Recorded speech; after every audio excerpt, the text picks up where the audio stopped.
This is Awareness Explorers.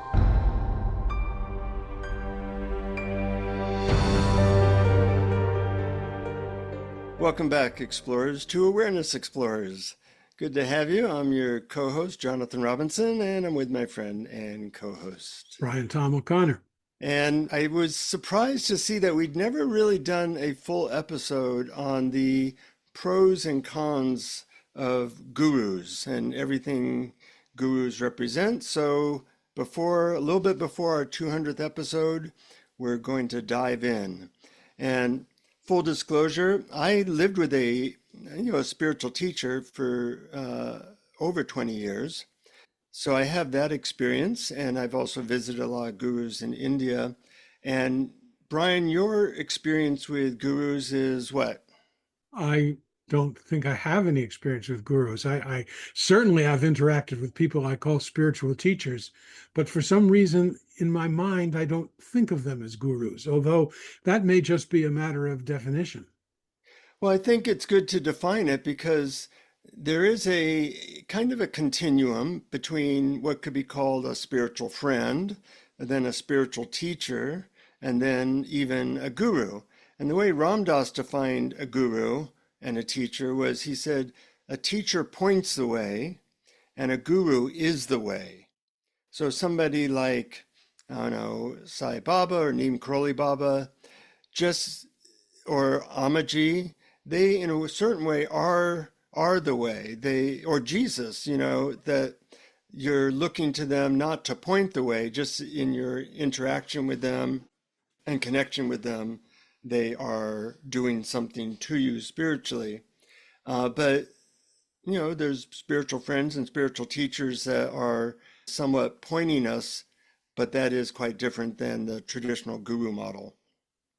In certain ways, I think now in the West, there's been more of a paradigm shift that there is more of a teacher idea about spiritual help and a friend idea more than a guru idea. Do you agree? Oh, absolutely. One good example is how Rupert Spira talks about it in his retreats. Although I have no question in my mind, he's a spiritual teacher and he does teach, but he also feels that the friend paradigm is really important, that the being together with someone who has your interests at heart, who will listen to you and help you and lead you, but who is human.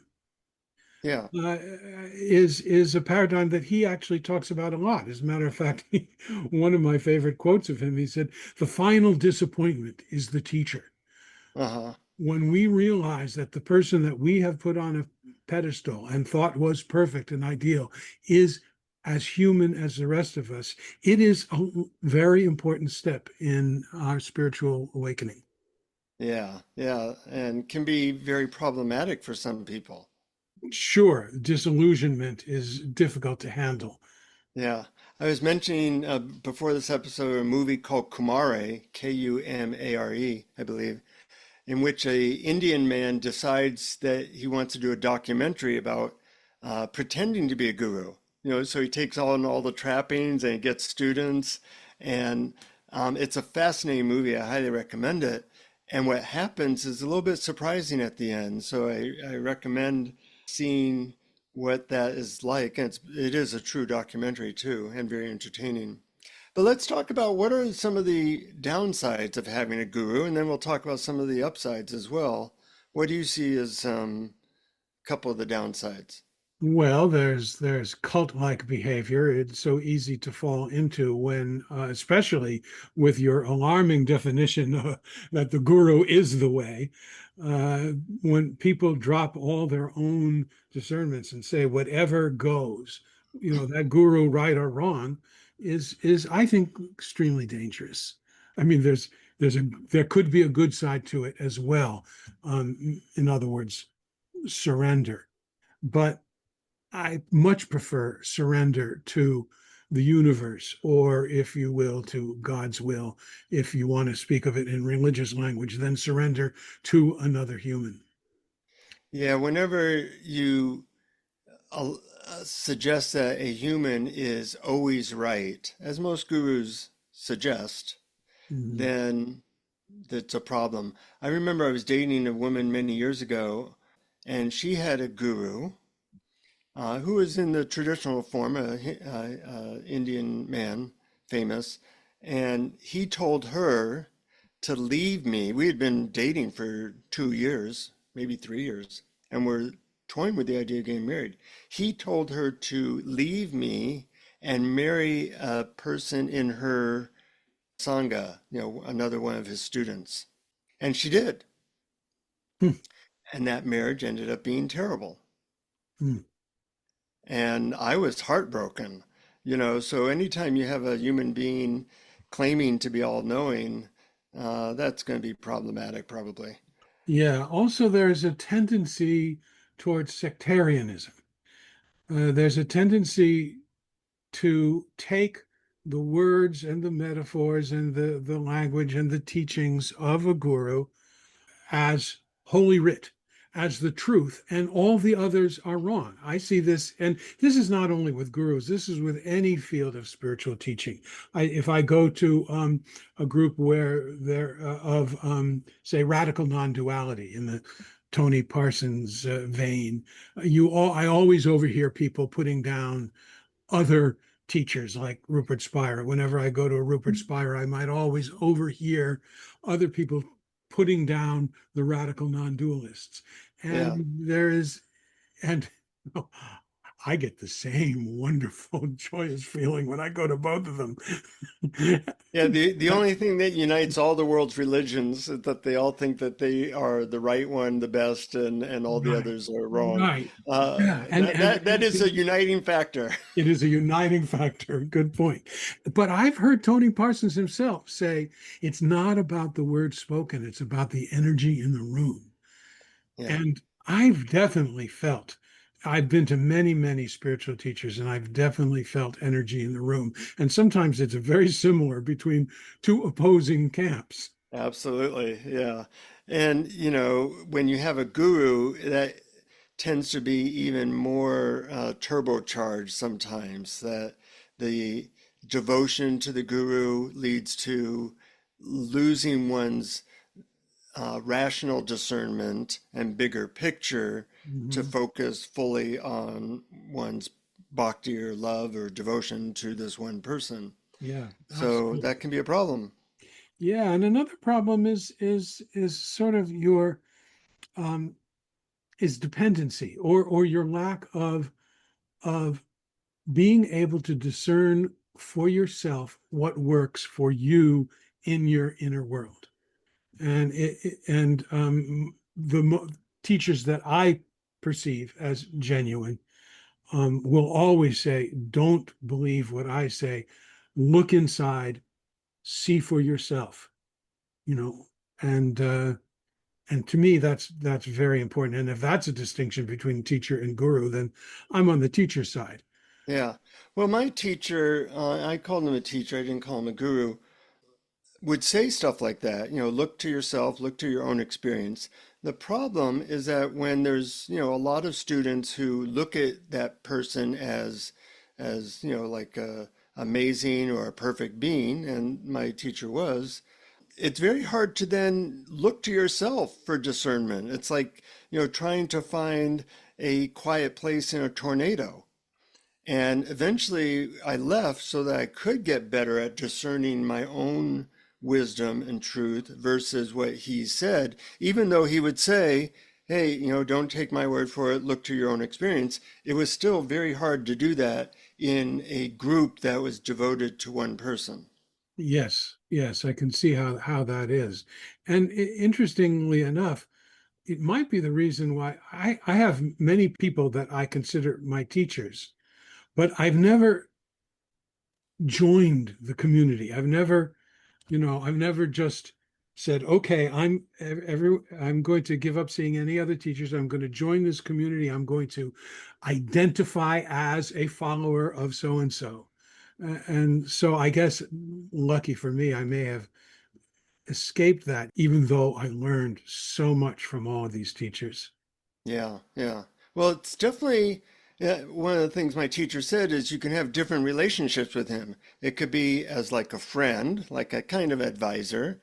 It could be as a teacher that kind of points away, or it could be as a devotee. Mm.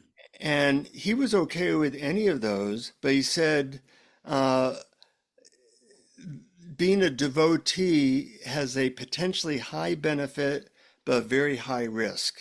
Ah, And he said being kind of in the friend spectrum or, occasional teacher has low benefit, but low risk. So, it was very interesting. And I agree with that assessment. Another potential downside of being so focused on one person is that you can be traumatized when there's a scandal or when they die or when the group disintegrates. I know a lot of people have been in spiritual groups where the teacher had a scandal or died, and they were not in good shape afterwards for quite a while. yeah, that's right. And that definitely is one of the dangers. Hmm. Now that we've dissected and destroyed the guru relationship as much as possible, I want to go into all the advantages of it, and the relationship I had with my teacher was not as a devotee, so I can't really speak to that. But there were people in the group I was in that did have that relationship with him, and I could see that some of them did really well, and some of them did really poorly. High benefit, high risk. Mhm. Um, but one of the advantages, as you mentioned before, is that it is possible to experience a deeper amount of surrender than you might normally with just, say, intellectual teaching or pointing of the way. Yes, absolutely. And because surrender is such a huge key to this. And I think that a distinction needs to be made. And there's a famous phrase, "Thy will be done," and Mhm. whatever you mean by "thy," whether you mean God or the universe or nature or pure awareness or all that is, Or the guru. or yeah, well, the distinction I was going to make is between "Thy will be done" as opposed to "My guru's will be done." Yeah, yeah, So if it's "My guru's will be done," then that's high risk. That's really high risk when it is that which knows all things, that the unconditional love of the entire universe, when there's trust in that and surrender to that, that's a lot different from surrender to an individual person and their will. yeah, definitely. And certainly less risky. Um, Close to surrender is the idea of devotion and bhakti yoga, which, as a spiritual path is one of the main spiritual paths in the world, whether it be to Jesus or Krishna or any other God, that pouring your love towards one being can be a doorway to amazing things. And having, well, a quick story, some of our listeners know that my teacher suggested I leave the group for a year to become a Christian. And he was not a Christian oriented teacher. It was more of a personal task for me to open my heart. And before And that, you were. well, I was born Jewish and I was kind of in his school for a few years. Mhm. So it really hit me hard. But I took on this task and developed a very keen openness to Holy Spirit and Jesus. That certainly wasn't there before. And that was a mind-blowing experience for me to have any sense of devotion to an energy or a person alive or dead. That just wasn't in my wheelhouse before. So I think a guru or a teacher that you really trust can give you a task that you might not normally do, but if you trust them enough, you might really take it on. And that experience is one of the best experiences of my life. So I'd say that is a potential advantage of going beyond your limits and listening to someone who you really trust. Yeah, I guess so. Makes me, my reaction is so skeptical. Except that Well, I believe high risk, high benefit potentially. exactly. And not that I don't believe that you benefited. Yeah, yeah. Like if he had said that to me, I would have told him to jump in the lake. Right. Well, he only told me that after like being with him for 4 or 5 years. I see. It wasn't, the first year. But I do think that there is benefit in pointing out your errors. And I don't mean your character flaws. Uh-huh. I mean your errors of thinking. In other words, one of them being happiness is dependent upon what happens, upon your experiences in the world, that it's out there, that it's something that you need to get. This is an error and it needs to be pointed out. You must look within for it and not in circumstance or in the world or others. And a good teacher or guru will point that out lovingly. Yeah. It's kind of a good teacher or guru can kind of reparent you in a certain way Yeah, that you're trusting, and if that person is worthy of trust, it can heal some old childhood wounds, I think. Kind of like going to a good therapist. absolutely. And yes, any healing that happens is, and reparenting.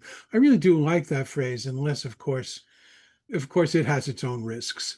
Because a parent can be a punitive parent as well, or a rule-based parent. But I think that in terms of, if you're talking about a nurturing parent, Yeah, yeah. I think that's important. And all of this comes down to it's not really about whether a guru is good, a guru is bad, a teacher is better, or a teacher is worse. It's about the individual. Does this does this person act from love? Has this person had a genuine realization? Does this person walk the walk? Or, as one person put it recently, are you following the wrong GPS, which is guru's powerful signal? Yeah, Because yeah. every guru, and you might talk about this, has a certain powerful signal just by the very fact that they are talking to people and have followers. So you want to make sure you're following the right GPS. Right, right. In fact, I was talking recently with my friend Craig Hamilton that we interviewed, and he's in the teacher position a certain amount, and I was in the teacher position for quite a while, meaning that my teacher would put me out as the teacher because I can be a good speaker, and some people knew me through my books. Just So I would before you go on, when he said put you out as a teacher, what does that mean? You would go outside his community and teach others, or what does that mean? I would put notices around town and say I was going to do a lecture on how to accelerate your spiritual growth. I was the author of, The Complete Idiot's Guide to Awakening Your Spirituality and The Experience of God and other books, frequent Oprah guests, all that stuff, trying to be credible. And so I'd get a lot of people to these talks, and I'd say that I'm going to start a group, a sangha, and if you want to join, come back next week. I don't charge any money. And I would get, between 30 and 80 people coming back week after week. And they saw me as the spiritual teacher. What they didn't know was that after about 8 months of these weekly meetings, I would always announce, well, I'm not really the teacher here. I have a teacher. And if you want to continue in this line of work, then come this, Sunday and you'll meet my teacher and he'll take over. So I knew that I was kind of a temporary teacher, but the students didn't know that for many months. So they looked to me like I was, a bona fide, I won't say enlightened teacher, but that I was putting myself in that position. And I would get a lot of projection. But what was interesting, and Craig and I talked about this, was that more wisdom than I'm used to would pour out of me. you know, Being in that position where people are looking at you like you're a teacher made me a teacher. For those months, I would have feelings like I'd never had before. There would be more love pouring through me, more understanding. I I found it to be a fascinating experience, and I started to be convinced that maybe I was a teacher, you know. But as soon as the students were gone and my teacher took over, all those special wisdom and special transmissions that people were telling me I had, that they tended to disappear. How, It was the position that was the key. how fascinating. Well, this is the secret to good acting. Yeah, yeah. And I literally people would tell me that when they were in the room with me that there'd be a transmission. I don't think of myself as a transmission person, but when I was in that position, something else would come through, and it was quite exciting while it lasted. So I think there's an advantage to being a guru, not just an advantage to being a student of a guru. That's right. But it is also high risk there High risk because you because start to believe your own bullshit. that's right. And ego comes in and specialness comes in. And Well, luckily, I have transcended ego completely since those days, and that's never been a problem for me. So, no, yeah, it's a big problem. It's a big problem because everybody's telling you how wonderful you are, and wisdom is coming through. So, if you're not incredibly honest with yourself, you end up creating all kinds of problems. yes, you do have to be really honest with yourself. And you have to have their interests at heart and not your own. Yeah, yeah. I think of myself as a somewhat selfish person, and when I was in this position, that just disappeared.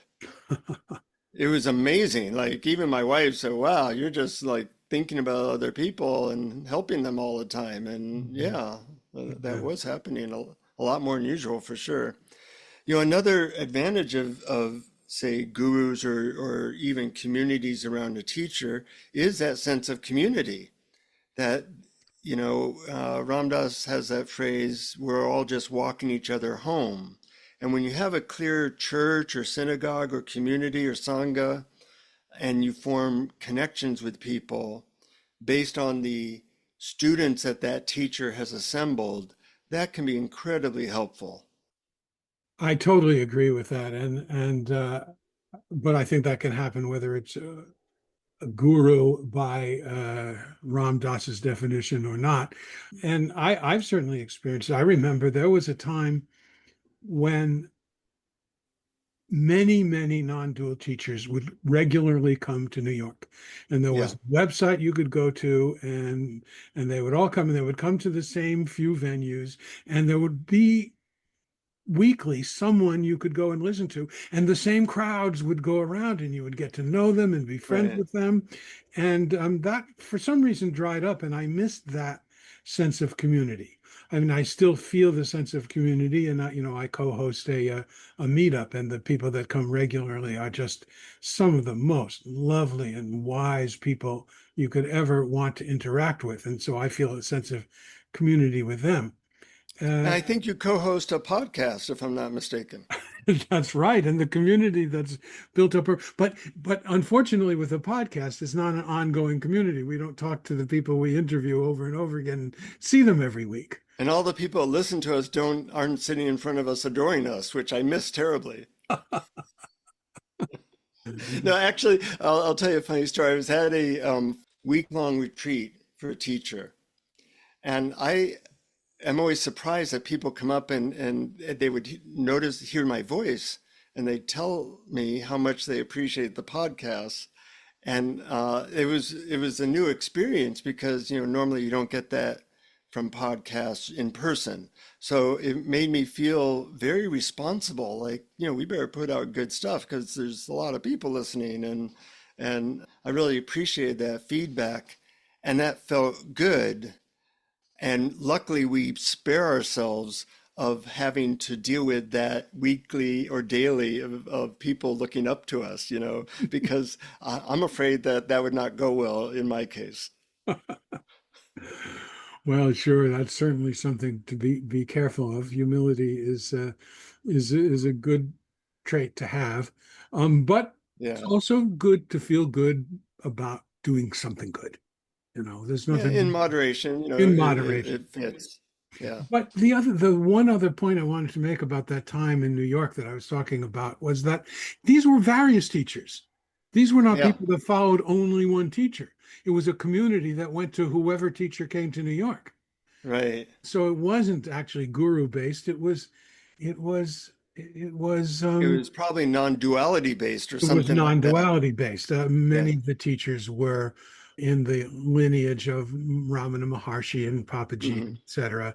And so a lot of the people were in that vein, although some weren't. I wonder why that dried up. I'm not exactly sure why it dried up. It could be that renting a space in New York is, or traveling, or I don't know why they don't come to New York as much as they do anymore. Uh-huh. I wish that would happen again. My very first teacher, Pamela Wilson, I went to, I just found it on the website and there she was, and I went and it was wonderful. And Catherine Ingram and Neelam and Stuart Schwartz and La Kelly and Isaac Shapiro. yeah, these wonderful people that would come regularly, and it was a lovely time. But that was also that was the time when it was all new to me too, and there was that excitement of learning. Yeah, yeah. And one of the advantages of a teacher or a sangha is there's a lot of kindness that often emanates from the teacher or the community. And you model some spiritual traits, that not just the teachings, but seeing people care about each other or seeing a teacher care about you and be kind can be a very powerful effect on a person. Absolutely. And when in doubt, you think of if you have a person like that in your life, when in doubt, you can say, well, what would they do? How Hmm. would they deal with it? And you can learn and you can emulate them. But it has to, you have to be discerning. I mean, I have certain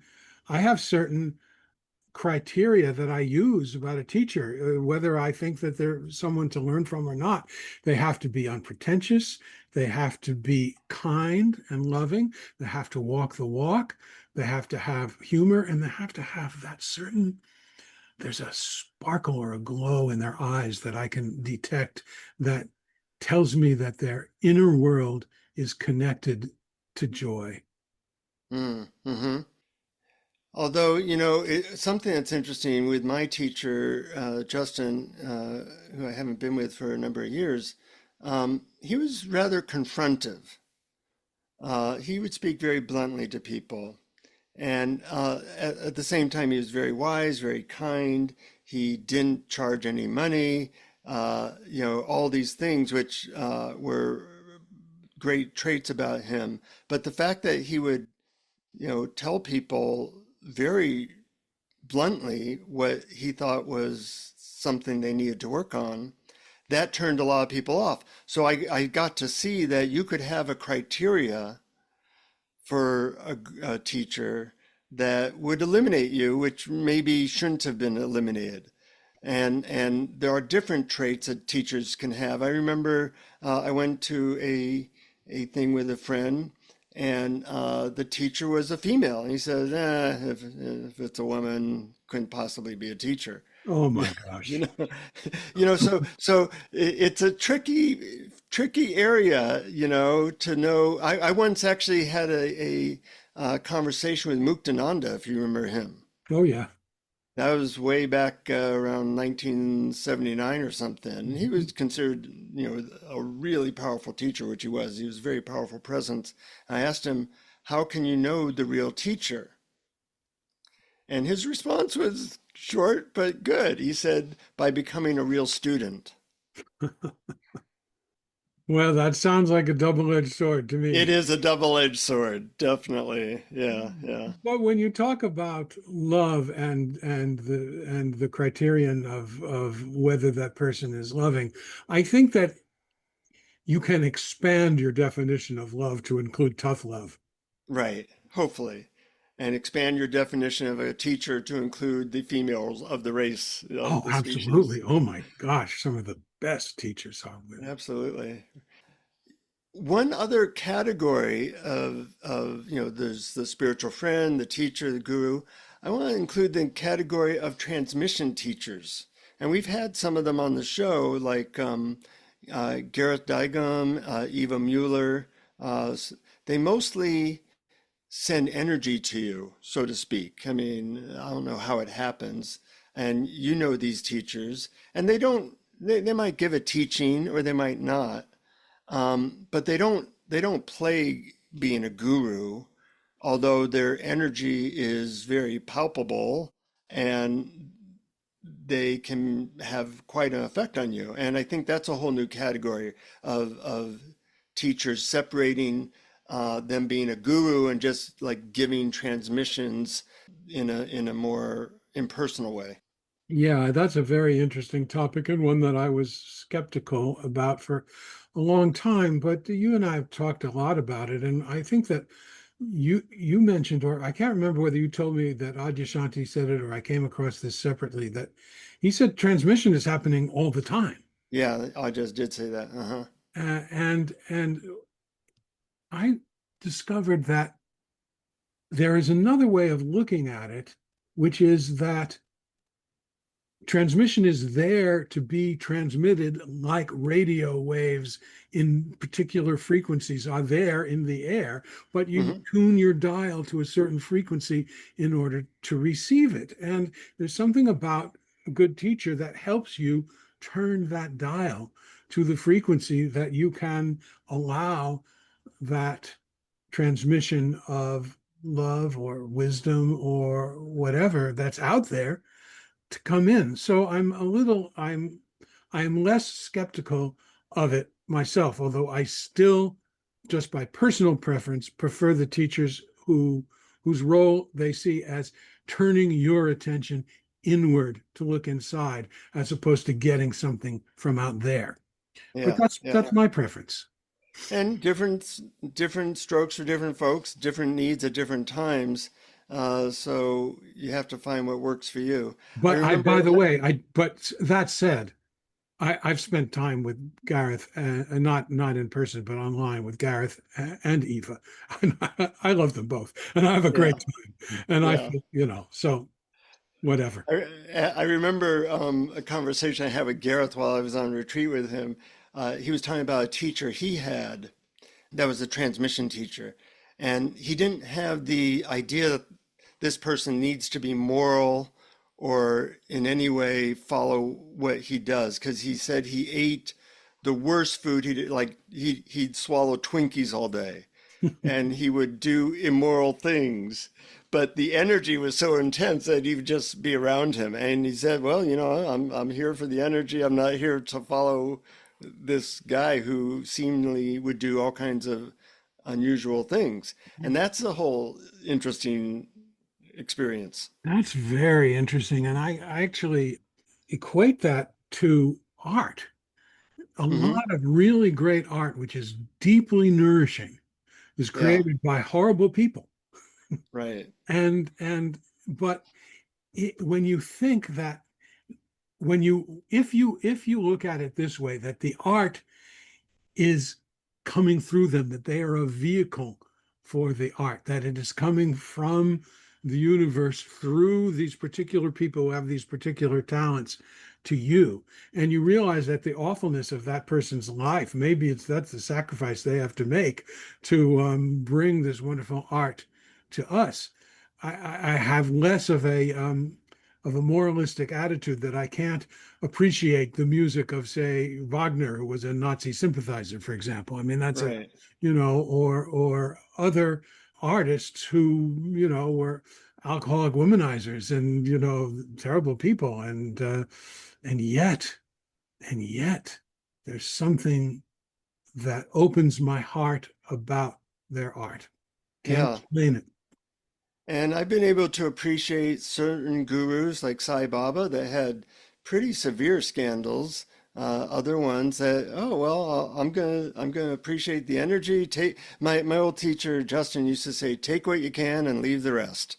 And I think Yeah. that's good advice. Take what you can and leave the rest. But if someone came to me for advice, I wouldn't give them that. I would say, look for someone who walks the walk. That's always safer, much safer. Look for a kind, loving, ethical, generous person. And there are like two of those people on Earth currently. So, Well, most people are, including most of the people that we talk to on Awareness Explorer. that's true. That's very true. Yeah. Yeah. Thank goodness for that. And the Lord works in mysterious ways. Sometimes there's art coming out of or transmission coming out of the most unusual people. That's right. That's right. Well, you know, like Shakespeare said, there are more things in heaven, under heaven and earth that are dreamt of in your philosophy. Right, right. Gosh, that sounded kind of pretentious, but I think it's a good quote. Yeah, yeah. Well, I think we covered a lot of stuff, it's there's upsides and downsides to every relationship. And teacher or guru is no different. And hopefully you can benefit from the upsides without experiencing too much of the downside in whatever you choose. Yep.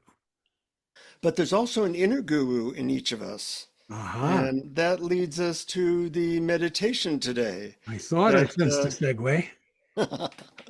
um, so if you're able to, make yourself comfortable, and we will do a little journey to experience the inner guru.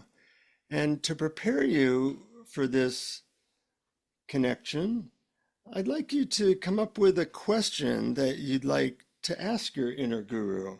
It could be a practical question about your life. It could be a spiritual question that you would like an answer to. It could be a question about a relationship or anything really. But it would be nice to just come up with one that calls out to you now. And when you have that, make yourself comfortable, close your eyes, and we'll take you on a journey to ask a question of your inner guru.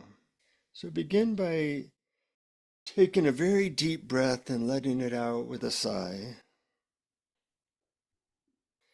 And then I want you to imagine that you're walking down some steps to an inner sanctum.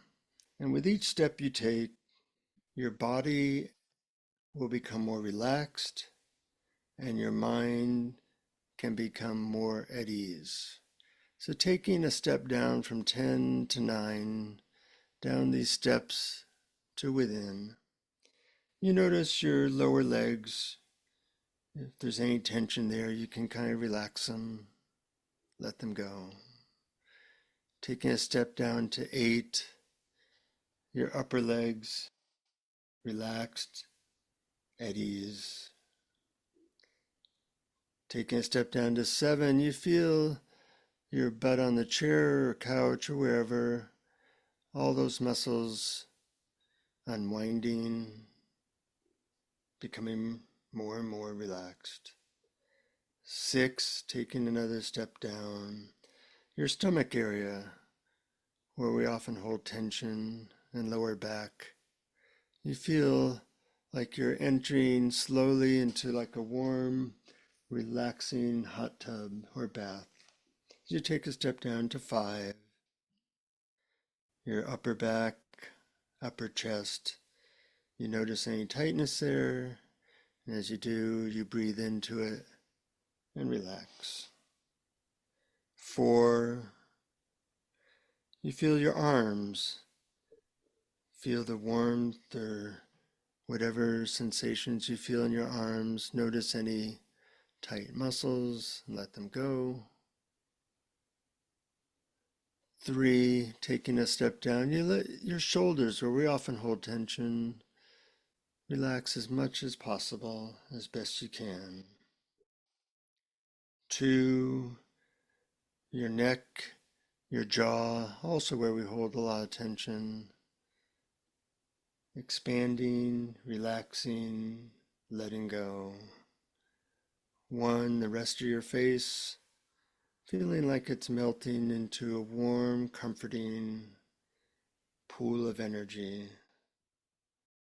And now 0. And you might imagine yourself on a path in nature, beautiful nature spot, slowly walking forward. And as you do, you feel at ease, you feel calm within yourself. And towards the end of this path, you notice a beam of light. And what that beam of light looks like, it could look like a teacher you've known, it could just be light, or it could even be you at your very best, your very clearest. And you see this being a light, and you slowly walk towards them. And you know that this being really represents your inner guru, the one that has clarity about your life and you and what might be best for you. So when you feel ready, I'd like you to sit in front of this inner guru. And in a moment, you'll ask your question, and you'll receive the answer in one of several forms, either as a feeling, or maybe even a voice in your head, or knowing, or maybe even a clarity in your body. But however you receive the answer, it will help to answer with or ask with as much sincerity as possible. And you can do that now. I'll give you a minute to listen for any kind of intuitive reply. Take some time now.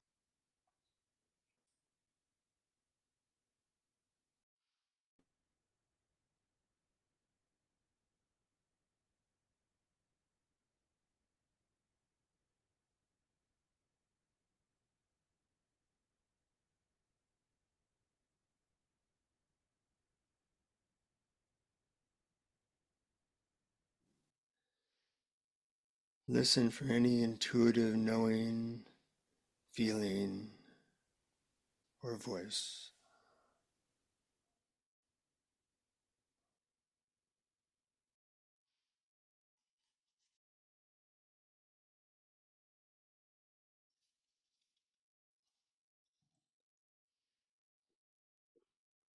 And slowly become aware of my voice. And if you receive some kind of answer, you could thank your inner guru for that. And if you didn't receive a clear answer to your question yet, know that can be revealed to you in the upcoming week with a sudden knowing or synchronous event or some other way.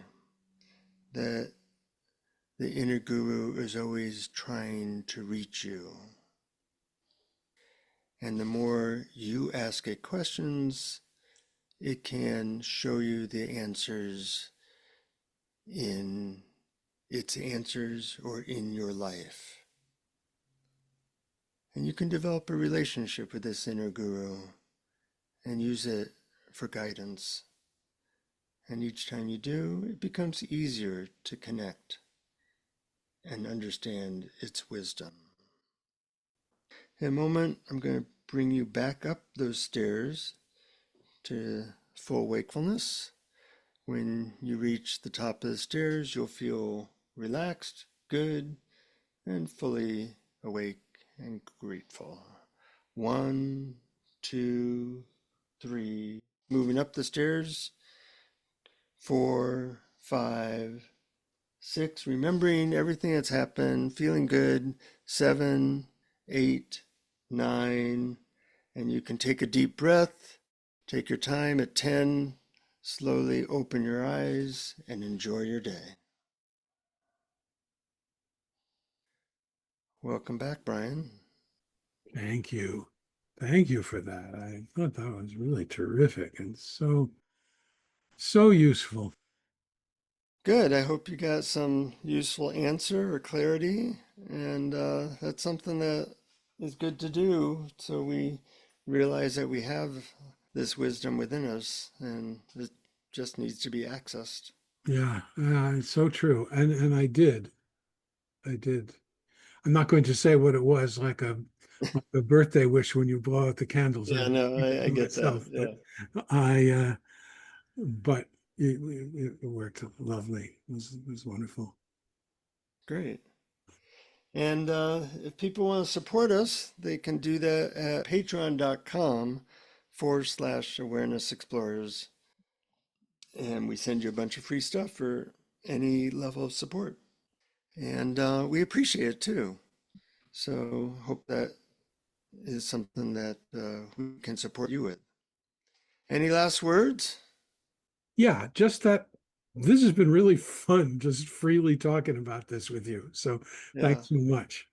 It's a fascinating topic and an important one that's not talked about in this way. So I hope that people who have been kind of like anti-teacher and anti-guru can see the benefits, and the people who have been maybe pro-teacher in a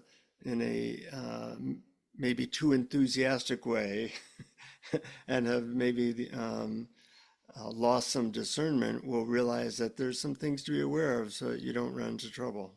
Yes, and I have a wish for everybody that whatever you choose, teacher or guru or community, that it helps to point you to your true nature, because you, within your deepest nature, is unconditional love and universal acceptance and allowing.